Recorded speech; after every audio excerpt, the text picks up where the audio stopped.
Welcome to footballgameplan.com, where football makes sense. I'm Emery Hunt, the czar of the playbook, bringing you a 2012 team preview for the Tampa Bay Buccaneers. We're going to start with their offense and see what we can expect from the Bucs this upcoming season.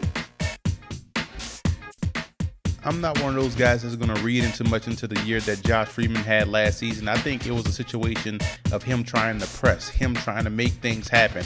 The Bucs got themselves a very good quarterback, and he's going to be a good quarterback for a very long time out there in Tampa Bay. What I think he has to improve on, he has to make sure he understands you can live and play another down, you can throw the football away, you don't have to force things, and his footwork can get a little sloppy in the red zone and inside the pocket. If he can straighten those things up, he can be back on track to be an elite player. Right now, I still take Josh Freeman over many guys in this league. To me, he's an outstanding quarterback prospect, and they went ahead this offseason and built pieces around him, built up the offensive line, added weapons to the receiving core, so you're going to see a better version of Josh Freeman this season. I'm a big fan of LeGarrette Blount. I like this guy's footwork. For a guy his size, he has surprisingly quick feet, and that allows him to break long runs and rip off those big gains and allow him to be an athlete and hop over guys and things of that nature. He also has the power to run in between the tackles.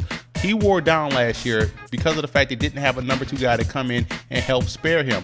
Now, with the new back they bring in, Doug Martin out of Boise State, they're going to split carries, they're going to share the load, and Doug Martin is actually a better receiver out of the backfield. He's a little bit more explosive, so he's going to add a very good and different dynamic to the Bucs running attack. So now you're going to see a better version of LeGarrette Blount. You're going to see an outstanding rookie in Doug Martin. The Bucs running game will be one to be reckoned with this year in the NFC. I may be in the minority here when I talk about the Bucs wide receivers, but I think they have an outstanding receiving core and arguably one of the best in the NFC when you break it down position by position. Aurelius Ben is a guy that always has a knack for the big play, has the deep speed that you want. Mike Williams right here has the excellent route running and catches everything with his hands. So when you have those 2 guys on the flanks making big plays, consistently moving the chains, you have to like the passing game growing with a young quarterback. Like I mentioned, Aurelius Ben, Mike Williams, and you also have to include guys like Desmond Briscoe and Preston Parker. Those guys form a very formidable receiving core.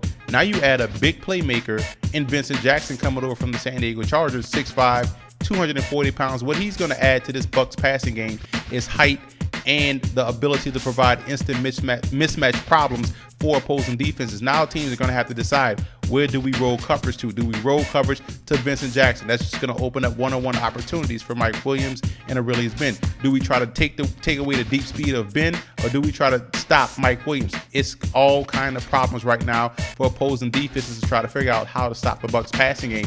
Then you toss in an excellent tight end in Dallas Clark looking to regain his form. You have to be worried about the Bucs passing game if you're the opposing defense, because you have to now figure out which one you want to stop. It's going to be like playing Russian roulette with a shotgun. Either way it goes, you're going to be wrong. The Buccaneers boast one of the best starting offensive lines in the NFL. I'm talking about left tackle to right tackle. They're very solid. You start with the left tackle, Donald Penn. This is a guy that has outstanding hand placement, very strong at the point of attack, and does a great job in pass protection. Now on the interior, the Bucs bring over Saints All-Pro guard, Pro Bowler Carl Nicks. This guy is an aggressive run blocker, powerful, nasty type of personality on the interior, and that's what Schiano wants. He wants his guards to be nasty on the ground in the running game and plowing open those holes. That's why you see a guy like Jeremy Zutar slide down from guard to center to help bolster that offensive line. Davin Joseph, another one of those powerful run blockers. The interior of the Bucs offensive line will be able to get to the second level and open up the running lanes. And Jeremy Trueblood rounds out their starting 5. Very good right tackle. The question I have is that they don't have any depth behind these guys, and I wonder how well can they stay consistent and stay healthy for 16 games. And that's the questions I have about the Bucs offensive line. This unit has to stay healthy and find depth. If they can do that, if they can do both, then they can do what they want to do offensively. Promise and disappointment is probably the best way to describe the Bucs defensive line. When you look at it on paper, 2 years ago they drafted Price and McCoy. You were excited. Last year they drafted Daquan Bowers and also Adrian Claiborne. The only one that has produced out of the 4 guys has been Adrian Claiborne. Had a very solid rookie season, 7.5 sacks. But now Bowers is out for the year due to a ruptured Achilles that happened in the offseason. which will push a guy like Michael Bennett, who's a solid rotational guy, into a starting lineup. They need Gerald McCoy to step up and play like he's capable of playing, like his draft status warrant, and he can do so if he stays healthy. That's the biggest thing. Those nagging injuries have hindered his growth and his success. And Brian Price is a guy that has tremendous heart, deals with a lot of off-the-field issues that he can't control due to the fact that, family issues and things of that nature. But on the field, the injuries has hindered his success. What I'm interested to see is how well can he utilize Amobi Okoye. Again, I may be in the minority, but I think the young man still has a bright future ahead. He's only 25 years old.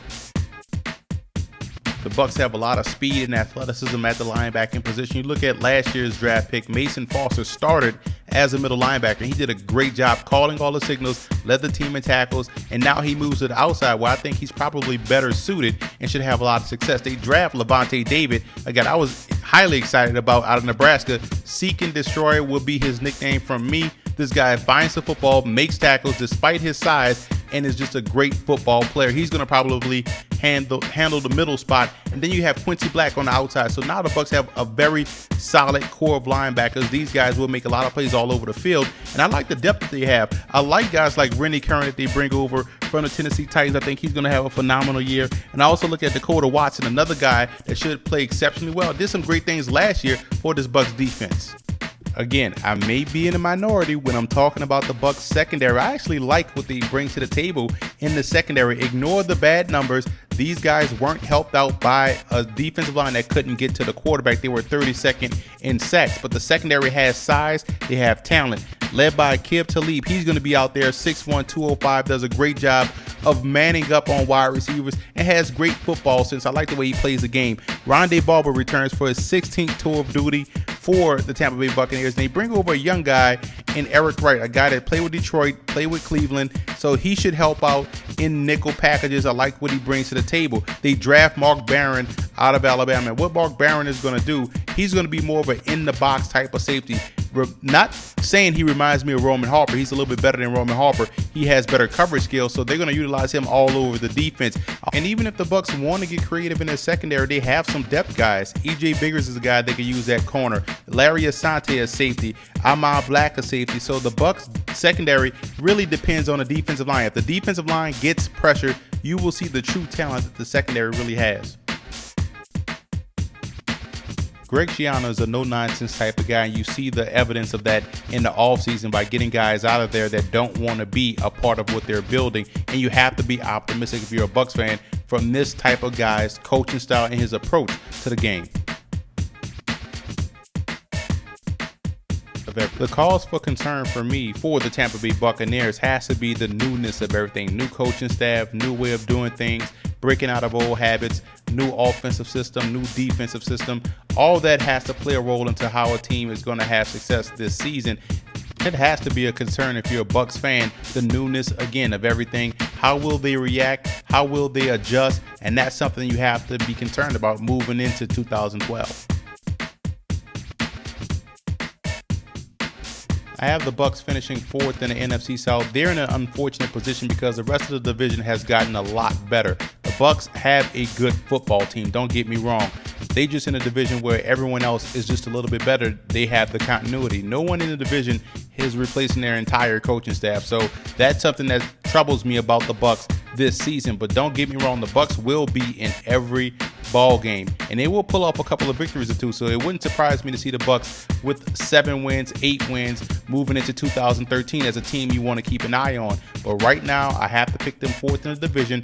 But a very talented bunch will provide a lot of exciting moments and a lot of upsets in the 2012 season.